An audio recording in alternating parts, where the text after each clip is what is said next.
नमस्कार साथियों, मैं मनीष भारती संस्कृति आईएएस प्लेटफॉर्म पर आप सभी का स्वागत करता हूं। साथियों, जैसा कि हम सभी जानते हैं कि डोनाल्ड ट्रंप अपने दूसरे कार्यकाल में जब से व्हाइट हाउस में एंट्री लिए हैं, भारत के लिए कुछ ज़्यादा ही नाराज होकर के आए हैं और लगातार जो है भारत के खिलाफ एक से एक इनके फैसले होते जा रहे हैं। जैसा कि हमने पहले टैरिफ के इशू को लेकर के देखा, फिर पाकिस्तान से ज़्यादा जो है निकटता, और फिर H1 वीज़ा को लेकर के हमने देखा। और यहाँ पर देखेंगे तो अब बातें की जा रही है कि H1 वीज़ा पर जुड़ी हुई कुछ बातें भारत और अमेरिका के प्रशासन में चल रहा है। क्योंकि H1 वीज़ा का सबसे ज़्यादा फायदा जो उठाता है वो इंडियन पेशेवर के द्वारा ही, खास करके IT सेक्टर्स के जो लोग होते हैं वो, और स्टूडेंट के द्वारा यहाँ पर फायदा उठाया जाता है। तो कुल मिलाकर के अगर बातचीत जो चल रहा है, अमेरिका बातचीत को अगर जारी रखता है, मान जाते हैं, तो फिर निश्चित तौर पर यह भारतीयों के लिए बेहतर हो सकता है। आएंगे उस मुद्दे पर, क्या कुछ है देखेंगे। उससे पहले आपके लिए संस्कृति आईएएस के द्वारा नवरात्रि स्पेशल ऑफर दिया जा रहा है। अब यहाँ ध्यान दीजिए, इस ऑफर की जो वैलिडिटी है वो 25 से 28 सितंबर है। आईएसजीएस फाउंडेशन की बात करेंगे तो प्रीलिम्स और मेंस दोनों कराया जाएगा। लाइव ऑनलाइन माध्यम से मोर देन 60% ऑफ दिया जाएगा। ये विभिन्न कोर्सेज में, और ईएमआई की सुविधा भी इसमें उपलब्ध कराई गई है। यहाँ पर कॉन्टैक्ट नंबर दिया गया है 9555124124, या फिर sanskritIAS.com। इस पर विजिट करके भी तमाम जानकारी आप लेकर के अपने मनचाहे कोर्स में नामांकन करा सकते हैं। देखिए, उम्मीद की जा रही है कि प्रधानमंत्री नरेंद्र मोदी और डोनाल्ड ट्रंप जल्द ही मुलाकात कर सकते हैं। अभी हालांकि ये तय नहीं हुआ है, दोनों देशों के विदेश मंत्रालय के द्वारा ये जानकारी नहीं दी गई है कि कहाँ मुलाकात होगा, कब मुलाकात होगा, ये नहीं पता है, लेकिन मुलाकात होनी लगभग तय मानी जा रही है।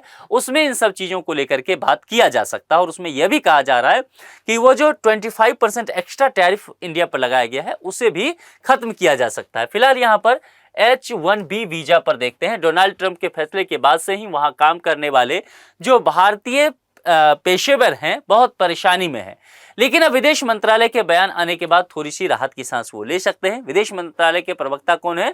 रणधीर जायसवाल। उन्होंने कहा कि H1B वीजा को लेकर के अमेरिका के साथ भारत लगातार बातचीत कर रहा है। यही जायसवाल साहब है, प्रवक्ता विदेश मंत्रालय के। यह कैसे आगे बढ़ेगा, यह अभी भी इवॉल्विंग स्थिति है, यानी कि पूरी तरह से क्लियर नहीं कहा जा सकता है। रिजल्ट पर हम नहीं पहुंच सकते, कंक्लूजन पर। हम विभिन्न स्तरों पर बातचीत जारी रखेंगे। जायसवाल ने कहा कि भारतीय पक्ष का मानना है कि कुशल पेशेवरों के अमेरिका जाने से दोनों देशों को फायदा है। उन्होंने कहा कि हम उद्योग समेत सभी संबंधित पक्षों के साथ बातचीत जारी रखना चाहते हैं और हमें उम्मीद है कि इन बातों पर उचित ध्यान दिया जाएगा। तो भारत लगातार वही बातचीत जारी रख रहा है और समय के साथ जैसे ही कुछ अपडेट आएगा तो इस पर बात किया जाएगा। 1 महीने का समय दिया गया है, किस चीज के लिए समझिए। दरअसल रणधीर जायसवाल साप्ताहिक मीडिया ब्रीफिंग में पत्रकारों के सवाल का जवाब दे रहे थे। जायसवाल ने कहा कि हमने पहले भी कहा है कि भारत और अमेरिका के बीच कुशल प्रतिभा की आवाजाही या आदान प्रदान कह सकते हैं, दोनों अर्थव्यवस्थाओं के लिए बेहतर है। इनोवेशन के लिहाज से देखेंगे, वेल्थ क्रिएशन के मद्देनजर इकोनॉमिकल ग्रोथ या प्रतिस्पर्धा, प्रोडक्टिविटी, ये दोनों कंट्री का बढ़ता है। इसके अलावा उन्होंने कहा कि अमेरिकी गृह सुरक्षा विभाग द्वारा जारी एक नोटिफिकेशन का जिक्र किया और कहा कि उद्योग समेत अन्य हितधारकों को अपनी राय देने के लिए 1 महीने का समय दिया गया है। बता दें कि डोनाल्ड ट्रंप ने H1 वीजा होल्डर्स को अमेरिकियों की नौकरियां खाने का जरिया बताते हुए फीस बढ़ा करके $1 लाख कर दिया है।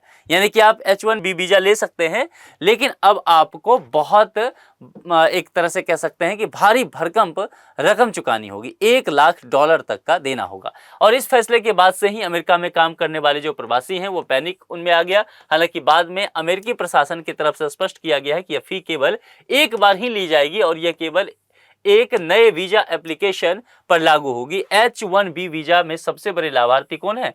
भारतीय हैं। और भारतीयों में भी खास करके जो IT पेशेवर हो जाते हैं वो ज्यादा यहाँ पर जाते हैं, और कुल मिलाकर के उसमें बहुत सारे उनके परिवार वगैरह के लोग होते हैं। तो ये सभी एक तरह से परेशानी का शिकार बनते जा रहे हैं। अब ये देखना होगा कि प्रधानमंत्री नरेंद्र मोदी से बातचीत की जो बात की जा रही है, मुलाकात की, वो कब होता है और उसमें इस मुद्दे को कैसे उठा जाता है, डोनाल्ड ट्रंप मान जाते हैं कि नहीं। और ऐसा हो जाता है तो निश्चित तौर पर भारत के लिए और वहाँ रहने वाले जो भारत के IT पेशेवर्स हैं उनके लिए बहुत बड़ी राहत की खबर होगी। आप लोगों को क्या लगता है? डोनाल्ड ट्रंप के जो आजकल थोड़े से नाराज मिजाज चल रहा है भारत के प्रति, क्या लगता है कि उसमें कुछ नरमी बरतने वाले हैं? आपके जो भी विचार हैं कमेंट बॉक्स में लिख करके बताते चलिए। जुड़ने के लिए आप सभी का बहुत बहुत शुक्रिया। Thank you so much.